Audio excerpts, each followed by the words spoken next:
आयोग कहता है कि फ्री एंड फेयर ट्रांसपेरेंट चुनाव होता है ईवीएम से। आपको मोदी जी और सब लोगों को मैं कहना चाहूँगा कि आपको किस बात का डर, बैलेट पेपर से करा लीजिए। 400 पार क्या, हम तो कहते हैं 600 पार हो जाइए, लेकिन बैलेट पेपर से कराइए। आपको क्या डर है, अपने डर को बताइए। देश जानना चाहता है आपका क्या डर है। कैसे है कि 400 पार हो जाएगा, क्या क्या सोचते हैं इस बार? ईवीएम का सोर्स कोड है, ईवीएम के अंदर उनके कैंडिडेट्स को 100 की जगह 1000 वोट दिखाने का सूत्र है, फॉर्मूला है, तो वो 400 क्या 800 पार भी कर सकते हैं। करना साहब, बड़ा सवाल ये है कि बड़ा लोकतंत्र है देश में, तो सर कुछ बहुत सारी एजेंसीज है देश दुनिया की, वो तो इसमें भंडाफोड़ कर सकते हैं कि भारत के ईवीएम में गड़बड़ हो रही है। कोई सूचना नहीं है कि ऐसे अभी तक कोई। देखिए ऐसा है, पर्सनल मशीन लेकर के आते हैं, देखिए ऐसा है, आपको मैंने एक मशीन दिखाई और इस्तेमाल कोई दूसरी मशीन की, इसके अंदर सॉफ्टवेयर कुछ और दिखाया, उसके अंदर सॉफ्टवेयर कुछ और डाला, कैसे पता चलेगा? सॉफ्टवेयर को के ऊपर क्यों भरोसा? मुझे अपनी वोट अपने सामने दिखाई देनी चाहिए, बैलेट पेपर पे दिखाई देनी चाहिए कि मैंने अगर ए को दिया है तो ए को जाए, बी को या सी को ना जाए। सिंपल बात है। आपको क्या तकलीफ है? क्यों डरते हो आप? क्यों नहीं आप बैलेट पेपर लाओ? चुनाव आयोग तय करेगा कि बैलेट पेपर चुनाव होगा या ईवीएम से होगा। आपको कैसे दिक्कत है? चुनाव आयोग तय नहीं कर पा रहा है क्योंकि सरकार का अंकुश है उसके ऊपर। ये एक कॉन्स्टिट्यूशनल इंडिपेंडेंट एजेंसी है, लेकिन वो काम क्या करते हैं? वो लोगों के बीच में जाते हैं, लोगों की आवाज़ सुनते हैं। अगर लोगों की आवाज़ आती है कि बैलेट पेपर, तो बैलेट पेपर से कराएं। जंतर मंतर पर आप आंदोलन करने वाले थे ईवीएम के खिलाफ, आज आपको तो कांग्रेस ऑफिस में ही जो है बंद कर दिया है, कुछ लोग डिटेन कर लिए गए हैं। क्या दिक्कत है सर ईवीएम से? ईवीएम से दिक्कत ही दिक्कत है। आपको मालूम है आपकी वोट जो दबाते हो वो कहाँ जाती है? आप देख सकते हो अपनी वोट कहाँ गई? नहीं देख सकते। चाहिए ऐसी वोट? नहीं चाहिए ऐसी वोट। जब मुझे कोई चीज़ दिखाई नहीं दे रही है, मैं कोई बटन दबा रहा हूँ, मुझे मालूम होना चाहिए कि ये बटन दब के मैंने किसी भी कैंडिडेट को अगर वोट दी है, किसी पार्टी को वोट दी है, तो मुझे दिखे। अगर मुझे नहीं दिख रही है तो इसका मतलब धांधली है। सॉफ्टवेयर के अंदर कुछ भी धांधली हो सकती है। एक इंजीनियर होने के नाते, एक इलेक्ट्रॉनिक्स इंजीनियर होने के नाते मैं बता सकता हूं कि आपकी वोट का बटन कहीं दबेगा, ऐड कहीं और होगी, उसके बाद उसका प्रिंटिंग कहीं और होगी। हर दूसरी तीसरी वोट को ये अगर चाहें तो किसी के और के खाते में डाल सकते हैं। तो बहुत कुछ है जो इस सॉफ्टवेयर के अंदर पॉसिबल है। सर आप सबूत नहीं दे पाए हैं चुनाव आयोग में। सोर्स कोड दे दीजिए।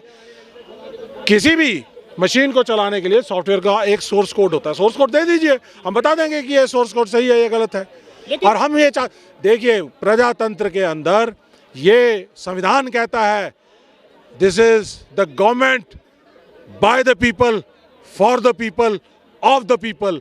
अगर लोगों को मंजूर नहीं है ईवीएम, तो आपकी क्या मंजूरी है, आपकी क्या मजबूरी है? आप इस ईवीएम को खत्म करिए, बैलेट पेपर से कराइए। 22 पार्टी बुलाई गई थी सर, कोई सबूत तो दे नहीं पाए थे आप लोग। जब देखिए ऐसा है, सबूत देने की जरूरत पड़ती है क्रिमिनल को। आप भी आरोप लगा रहे हैं ना गड़बड़ है उसमें। क्रिमिनल ये हैं, ये सबूत दें। अगर मैं चाहता हूं कि मेरी वोट मुझे दिखाई दे तो दिखाई दे। मुझे बैलेट पेपर पे जब मैं अपनी वोट डालता हूं तो मुझे दिखाई देती है। जो चीज नहीं दिखी, जंगल में मोर नाचा किसने देखा? किसी ने नहीं देखा। मेरी वोट भी ऐसे जंगल के मोर की तरह है जो कहीं और नाच रही है, दी कहीं जाती है और ऐड कहीं और हो जाती है। शर्म आती है मुझे देश के इन सरकारों के ऊपर कि देश के जो किसान हैं, जो हमारे लिए अन्न पैदा करते हैं, हमारे अन्नदाता कहलाते हैं, उन अन्नदाताओं को इन्होंने इस तरह से एक जगह पे कंटेन कर दिया गया है, रोक दिया गया है। अरे लोकतंत्र की हत्या कर रहे हो आप। आपसे देश उम्मीद करता है कि आप प्रजातांत्रिक तौर पे जो आंदोलन होते हैं, उन आंदोलनों को चलने दो। हमारी आत्मा है और इस आत्मा को मत मारिए। मोदी जी, आपको जनता जो है वो फैसला अपना दे देगी। 140 करोड़ लोग आपको घर से यहाँ से महरूम करेंगे। लोगों की आवाज़ नहीं है। लेकर जा रहे हैं ईवीएम को सर, आयोग के अफसर। देखिए ऐसा है, किसी किसान नेता ने कहा है और किसानों ने फैसला भी किया है कि अगर आप ईवीएम से फैसला करोगे तो वो अपना गांव के अंदर जो उनको कार्रवाई करनी होगी, किसी ने ये भी कहा कि वो तोड़ेंगे, कुछ करेंगे, वो उनका अख्तियार क्षेत्र है। लोग जनता की जिसने आवाज़ नहीं सुनी है उसको जनता पैक करने का समय नहीं देती है, पैक करती है और घर भेज देती है। तीसरी बार मोदी सरकार आएगी ऐसा कहा जा रहा है, ऐसा टीवी मीडिया में। झूठ बात है। मीडिया तो सब उनके कंट्रोल का है, जैसा चाहते हैं स्पोक्स पर्सन है वो सरकार के, उनको बोलो इंडिपेंडेंटली आके काम करें। क्या निष्पक्ष काम नहीं कर रहा है मीडिया?